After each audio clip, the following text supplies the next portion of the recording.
And ఒక చిన్న topic అండి, ఏజెన్సీతో పాటు మహిళల గురించి. ఈ రోజున మహిళలు అన్ని రంగాల్లోనూ ముందుకుంటున్నారు.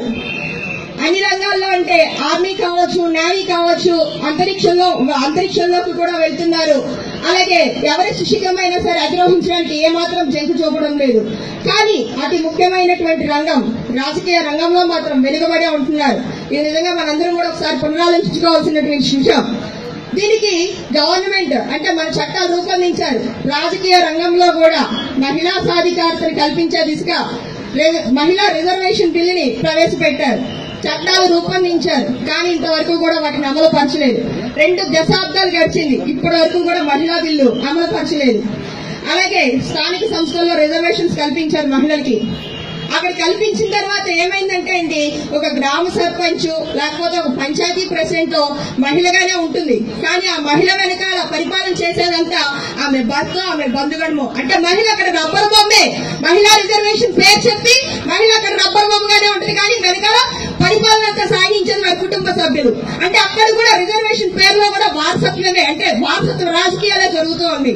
రేపు పొద్దున చట్టసభలలో కనుక మహిళా రిజర్వేషన్స్ కల్పిస్తే కనుక దయచేసి ఇలాంటి వారికి అవకాశం ఇవ్వద్దు. నిజంగా సమస్యల పట్ల అవగాహన ఉన్నవారికి, నిజంగా సామాజిక విశ్లేషణ పోరాడే తత్వం ఉన్నవారికి, సామాజిక స్పృహ కలిగినటువంటి లేడీస్ కి మాత్రమే అవకాశం ఇవ్వండి. ఇది మీరు నిజంగా చూపించేటువంటి మహిళా సాధికారతకి అర్థం చేకూర్చిన వారు అవుతారు. అలాగే లాస్ట్ లో ఒక చిన్న పాయింట్ అండి, కంటిన్యూ సార్. ఒక చిన్న పాయింట్, ఈ రోజున ఒక ప్రభుత్వ ఉద్యోగి ఎన్నికలలో ఒక ప్రజాక్షేత్రంలో పనిచేయడానికి రావాలి అంటే ఆ ఉద్యోగి రిజైన్ చేసి రావాలి. కానీ అదే ప్రజాక్షేత్రంలో ప్రజాప్రతినిధిగా పనిచేయాలంటే ఒక వ్యాపారస్తుడు తన వ్యాపారాన్ని వదులుకుంటున్నాడా? లేదు.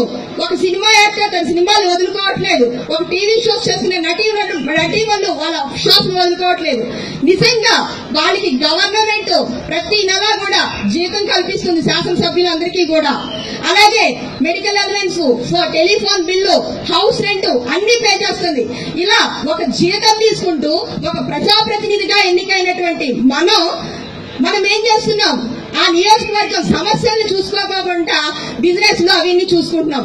నిజంగా నేను జనసేన వేదిక మీద నుంచి చెప్తున్నానండి, ఎవరైనా సరే ప్రజాక్షేత్రంలో పనిచేయడానికి ఒక ప్రజాప్రతినిధిగా ఎన్నికయ్యారు అంటే కనుక ఆ 5 సంవత్సరాల పాటు మీ వ్యాపారాలు, మీకున్నటువంటి బిజినెస్ లు, కాంట్రాక్ట్స్ అవన్నీ కూడా మీ బంధుగణాలకో లేకపోతే ఎవరి వాళ్ళకి అప్పగించి 5 సంవత్సరాలు మీరు ఏదైతే ప్రమాణం చేశారో ఆ నియోజకవర్గ ప్రజలకి అందుబాటులో ఉండేలాగా అక్కడే నివాసం ఏర్పరచుకుని 5 సంవత్సరాలు మీకు ఏ వ్యాపారం లేకుండా గవర్నమెంట్ ఇచ్చే జీతంతో మీరు ఆ యొక్క నియోజకవర్గ అభివృద్ధి పనులు చేయండి. నిజంగా మార్పు అనేది ఖచ్చితంగా కనబడుతుంది. మన దేశం డెఫినెట్లీ అభివృద్ధి చెందుతుంది.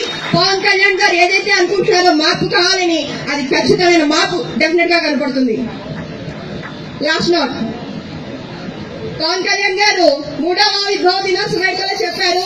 సార్ 1 సెకండ్, నేను 25 సంవత్సరాల పాటు సుదీర్ఘ రాజకీయాలు చేయడానికి వచ్చానని, కానీ నేను గంటా స్వరూపం చెప్తున్నాను, నా మొదటి అడుగు ఏదైతే జనసేన వైపు వేశానో నా చివరి శ్వాస వరకు కూడా జనసేనలోనే కొనసాగుతానని, పవన్ కళ్యాణ్ గారి స్ఫూర్తి మేరకు, ఆయన ఆశయాల మేరకు నేను నా కంఠంలో ఊపిరినంత వరకు జనసేన కోసమే పనిచేస్తానని, జనసేనలోనే కొనసాగుతానని ఈ సభా వేదికగా మీ అందరికీ తెలియజేస్తున్నాను.